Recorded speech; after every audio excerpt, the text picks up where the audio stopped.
화요일 고난주간 두 번째 날 라온 큐티 시간입니다. 오늘 우리가 함께 할 말씀은 누가복음 22장 39절에서 53절의 말씀입니다. 예수께서는 감람산에 오르셔서 간절히 기도하십니다.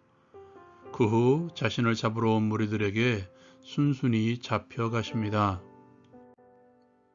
제자들과 함께 유월절 예식을 마치신 예수께서는 습관을 따라 감람산에 오르십니다. 제자들도 함께 가죠. 예수께서는 그곳에 이르러 제자들에게 유혹에 빠지지 않게 기도하라 요청하신 후에 따로 가셔서 기도하십니다. 아버지여, 만일 아버지의 뜻이거든 이 잔을 내게서 옮기시옵소서. 그러나 내 원대로 마시옵고 아버지의 원대로 되기를 원하나이다. 이에 하늘로부터 천사들이 나타나 기도에 힘을 더하죠. 예수께서는 더욱 힘쓰고 해서 간절히 기도하십니다. 땀이 땅에 떨어지는 핏방울같이 되도록 기도하셨죠. 기도 후에 일어나 제자들에게 왔을 때 슬픔으로 인해서 잠들어 있는 것을 보십니다. 그들에게 말씀하십니다. 어찌하여 자느냐? 시험에 들지 않게 일어나 기도하라. 그렇게 말씀하실 때에 한 무리가 다가옵니다. 그 무리 앞에는 제자 12 중에 하나인 가룟 유다가 앞장서 왔습니다. 그는 예수께 입맞추려고 가까이 나오죠. 예수께서 말씀하십니다. 유다야, 내가 입맞춤으로 인자를 파느냐?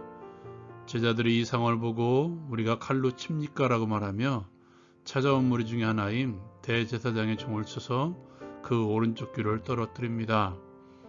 예수께서는 이것까지 참으라고 말씀하시고 그 귀를 만져 낫게 하십니다. 그 이후 자신을 잡으러 온 무리들에게 말씀하십니다.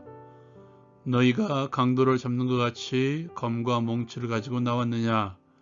내가 날마다 너희와 함께 성전에 있을 때 내게 손을 대지 아니하였도다. 그러나 이제는 너희의 때요 어둠의 권세로다.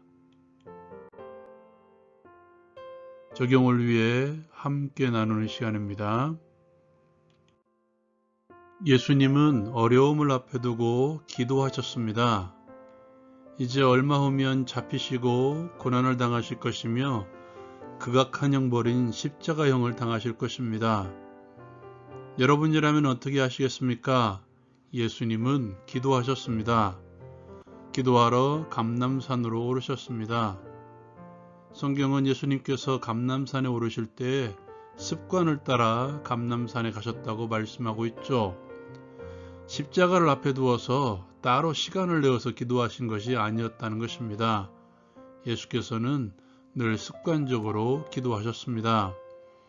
낮에는 하나님 나라 사역을 감당하시며 밤에는 한적한 곳에 나아가 습관적으로 하나님과 기도의 규제를 이루신 예수님. 예수님의 기도는 언제나 동일했습니다. 오늘 감람산에서의 기도도 동일한데요. 예수께서 이렇게 기도하시죠. 아버지여, 아버지의 뜻이거든 이 잔을 내게서 옮기시옵소서. 그러나 내 원대로 마옵시고 아버지의 원대로 되기를 원하나이다. 항상 하나님의 뜻을 확인하는 기도였습니다. 두 가지죠. 습관적으로 하는 기도, 하나님의 뜻을 묻는 기도. 기도는 일상이어야 됩니다. 하나님께 나아가는 것이 특별한 것이 아니어야 된다는 것이죠. 우리의 일상의 한 부분을 차지하고 있어야 된다는 것입니다. 사랑하는 사람을 만나는 것은 하루의 한 부분을 차지하고 있죠.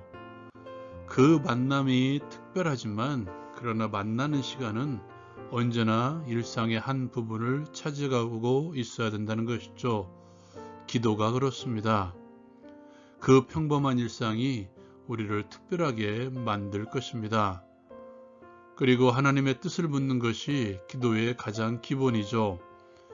기도에 있어서 기본을 하지 않는다는 것은 마치 운동의 기초를 모르면서 기술부터 배우려는 것과 마찬가지입니다. 그는 곧 지쳐버릴 것이며 흥미를 잃을 것이며 무너질 것입니다. 기도의 기본은 하나님의 뜻을 묻는 것이죠. 예수님께서는 끊임없이 하나님의 뜻을 물었습니다. 그리고 십자가를 앞에 두고 그 힘든 형벌로 인해서 잔을 옮겨주시기를 구하였지만 곧 하나님의 뜻대로 되기를 원한다고 기도하고 있죠. 여러분은 어떻습니까? 기본부터 하십시오. 습관적으로 하나님을 만나 하나님의 뜻을 물으십시오. 그 후 예수님께서 자고 있는 제자들에게 이렇게 말씀하고 계십니다. 어찌하여 자느냐? 시험에 들지 않게 일어나 기도하라. 기도하지 않고 기도를 통해서 하나님의 뜻을 묻지 않고 기도가 평범한 하루의 삶이 되지 않으면 그는 시험에 들게 될 것입니다. 생각해 보십시오. 예수님의 제자 중 한 사람이 예수님을 팔아넘기는 순간입니다. 시험에 들지 않을 수 있을까요? 그것이 우리의 상황이었다면 어떻겠습니까? 우리의 최선은 기도하는 것입니다. 예수님처럼 땀이 땅에 떨어지는 핏방울같이 될 정도로 간절하게 기도하는 것입니다. 두 번째로 이것까지 참으라고 말씀하십니다. 자신을 잡으러 온 무리들 중에 대제사장의 종에귀를 제자 중 한 사람이 칼로 쳐 떨어뜨리죠.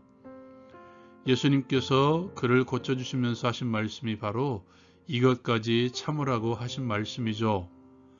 정확하게 번역하면 여기까지만 하라는 것입니다. 다시 말해서 잡으러 온 무리들의 행동을 내버려 두어서 그들 마음대로 하게 하라는 것이죠. 조금 더 깊이 해석하게 되면 하나님의 뜻을 이루기 위해서 이것까지 참으라는 것입니다. 예수님의 목적은 언제나 하나님의 뜻이었습니다. 우리의 목적 또한 이것이어야 됩니다. 이 땅에 하나님의 뜻을 이루기 위한 삶이 우리의 삶이어야 되죠. 하나님의 뜻을 이루기 위해서 때로는 우리의 자존심을 무너뜨려야 될 때가 있습니다. 때로는 각종 비방의 소리를 감당해야 될 때도 찾아올 것이죠. 그리고 우리에게 주어진 시간적, 정신적, 물질적 손해가 나를 힘들게 할 수도 있습니다. 그때마다 오늘 주님의 음성을 기억합시다. 이것까지 참으라. 적용을 위해 함께 기도합니다. 하나님과의 기도의 교제가 하루를 차지하게 하시고 기도가 습관이 되게 하시며 하나님의 뜻을 묻는 것이 우리의 출발이 되게 하옵소서. 하나님의 뜻을 이루기 위해서 우리에게 찾아오는 모든 것들을 감당하며 뜻을 이루기 위해서 인내하게 하옵소서. 예수님의 이름으로 기도합니다. 아멘. 고난주간입니다. 나를 위해서 십자가의 길을 순종하며 나아가는 주님께 감사하며 그리스도의 남은 고난을 그의 몸된 교회를 위해서 감당합시다. 라온 큐티 마치겠습니다.